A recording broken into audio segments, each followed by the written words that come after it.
আমি কালকে স্যান্ডেলে CCTV footage খুনিদের নাম পরিচয় বলে দিয়েছি। আমি একটু আগেই বলছিলাম আগে দুটো তৃণমূল ছিল, আদি আর নব। ভাইপো আসার পরে নব হয়েছে লালচুল কানেদুল। এখন আরো দুটো তৃণমূল, আক্রমণকারী আর আক্রান্ত। মারছে ওরা, মরছে ওরা। বিজেপির কোনো দরকার নেই, বিজেপির লোকরা এসব করে না। আমরা হিন্দুরা, সনাতনীরা আমাদের বন্দুক হাতে ধরার কোনো দরকার নেই। ইট পাথর আমরা ছুড়ি না, আমরা ফুল ছুড়ি। ওরা ইট পাথর ছোড়ে, আমরা এগুলো করতে পারি না। পরিষ্কার হয়ে গেছে, অজয় ঠাকুরকে এনেছেন, গোলমাল আরো বাড়বে। কারণ এই অজয় ঠাকুরের বিরুদ্ধে তৃণমূলের তৎকালীন নেতা ছিলেন, পরে বিজেপিতে এসেছিলেন, আমাদের বড় নেতা ছিলেন মনীশ শুক্লা। প্রকাশ্য সন্ধ্যায় খুন করার অভিযোগ রয়েছে এই অজয় ঠাকুরদের বিরুদ্ধে। অতএব মমতা ব্যানার্জিকে আমি বলেছি, আপনি বাঘের পিঠে চড়েছেন, নামলেও খাবে আর উপরে বসে থাকলেও অসুবিধা আছে। আপনি কিছু করতে পারবেন না। আপনার লোকেরা একে অপরকে খুন করছে, মারছে, এটা চলবে। আপনি অলোক রাজরিয়াকে দোষ দিয়ে অজয় ঠাকুরকে এনে কোনোটাই সমাধান হবে না। রক্ষা পেলেন সাবিত্রী মিত্র, দলে কোনো শৃঙ্খলা নেই। তৃণমূলের ব্লক, আমি কি তৃণমূলের নেতা নাকি? শৃঙ্খলা ওটা কোনো দলই নয়, ওটা কোনো দলই নয়। 11-র আগে মানুষ সিপিএম কে সরাতে আমরাও খেটেছি। আমার তো বিরাট কন্ট্রিবিউশন আছে। আমরা খেটে খুঁটে সবাই এনে দিয়েছিলাম যে পশ্চিমবাংলায় সিপিএম যাক, ভালো কিছু হবে।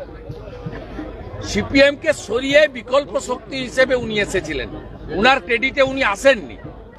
এখন তৃণমূলের নেতা, ওরা কোনো দলই নয়। আমি তো আপনাকে বলছি, অল আর ল্যাম্প পোস্ট একটাই পোস্ট।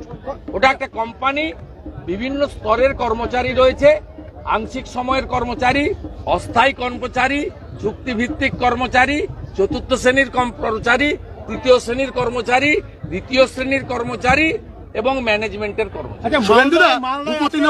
রক্ষা পেয়েছেন মালদার বিধায়ক সাবিত্রী মিত্র, গাড়ির ধাক্কা হয়েছে অন্য গাড়িতে, বিধায়ককে গাড়ি ফলো করছিল, সেখানে বলছে মেরে ফেলার চক্রান্ত। সাবিত্রী মিত্র বলছেন না, মুখ্যমন্ত্রী তার নিজের দলের এমএলএ মন্ত্রীদেরকে, নেতাদেরকেই প্রোটেকশন দিতে পারছেন না। সাবিত্রী মিত্রকে বলবো যে তিনি যেন মুখ্য বিধানসভাতে এই বিষয়টা উল্লেখ করেন, আমরা সাথ দেব না। শুভেন্দুদা, ভূপতিনগর বিস্ফোরণ কাণ্ডে এনআইএ পঞ্চানন ঘড়ুই বলে আরো এক ব্যক্তিকে গ্রেফতার করল। তৃণমূলের নেতা এবং বড় মাল বাড়িতেই তো পালিয়ে গেছিল, ধরে নিয়ে এসছে। বড় মাল অনেকদিন ধরে লুকিয়েছে। কেএমডিএতে 3 শ্রমিকের মৃত্যু হয়েছে লেদার কমপ্লেক্সে। কেএমডিএ, হ্যাঁ, 2জন মুসলিম, আরেকজন নন মুসলিম, গরিব মানুষ।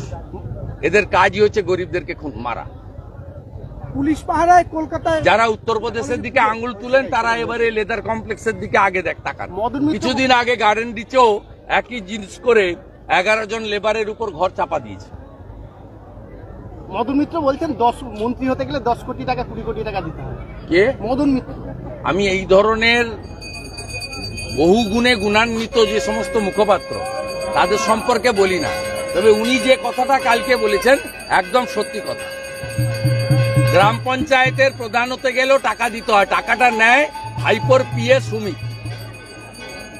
একদম সত্যি কথা বলেছে। ভাইপোর অফিসে বিক্রি হয়, অঞ্চল সভাপতি, ওয়ার্ড কাউন্সিলর, প্রধান প্রত্যেকে টাকা দেন, টাকা দিয়ে কিনে নিয়ে আসেন চুক্তির ভিত্তিতে, এবং টাকাটা নেয় ভাইপোর পিএ সুমিত। শেষ প্রশ্ন দাদা, মমতা ব্যানার্জি জানেন না, এসব প্রশ্ন দেন না উনি।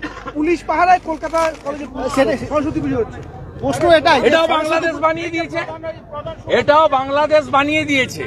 যশোরে, ওপারের যশোরে, সেখানেও পুলিশ দিয়ে, আর্মি দিয়ে পুজো হচ্ছে, আর এপারেও কলকাতাতে আর্মি পুলিশ দিয়ে পুজো হচ্ছে, তাও হাইকোর্টের হস্তক্ষেপে। ওখানে এখানে আলামিন মন্ডল, আর ওখানে সাবির আলী। মডেল এক, মডেল সব একই মডেল, জিহাদি মডেল। আমরা তুলে ফেলবো। 39% হিন্দু ভোট দিয়েছে।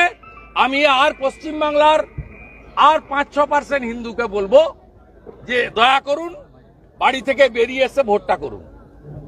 কিচ্ছু করতে পারবে না।